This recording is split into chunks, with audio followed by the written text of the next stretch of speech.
ازيكم؟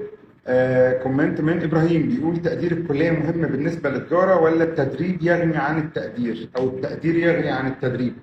بص. آه تخيل معايا كده، انا عندي اتنين قدامي بيعملوا انترفيو كويس. في واحد منهم عنده تقدير عالي وليكن جيد مرتفع مثلا او جيد جدا. اوكي. بس ما عندوش خلفيه عن الموضوع خالص، ما اتمرنش في اي حته و... ومش عارف، ما عندوش خلفيه محاسبيه اساسا. والله اعلم، مثلا ممكن يكون المواد النظري دوده مذاكره هو ودوده حفظ ولا حاجه. المواد اللي محتاجه حفظ حفظها وقفل فيها، المواد اللي محتاجه فهم وحاجات ممكن يكون نقل من اللي جنبه، ممكن يكون اجتهد باي طريقه تانية غير ان هو يكون فاهم. وفي الانترفيو التكنيكال بان ان هو ما عندوش اي خلفيه عن الموضوع خالص كويس.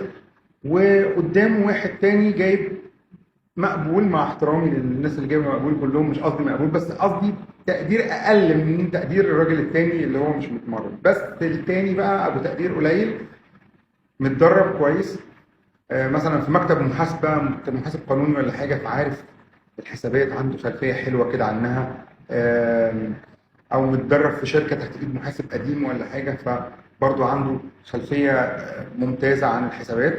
فاكيد طبعا انا هفضل الراجل اللي عنده خلفيه، ده اللي هينتج معايا، ده اللي هيديني. لكن اللي ما عندهوش خالص، لا معلش، التقدير ده كلمه في ورقه، وجهه نظري الشخصيه يعني، مع احترامي لجميع وجهات النظر. التقدير ده كلمه جيد موجوده في الشهاده، انا بالنسبه لي انها حبر على ورق. انا يهمني الشاطر الذكي اللي هو هيقدر يديني وهيقدر يتعلم حاجات اضافيه، ما تبقاش جايه على الزيرو يعني.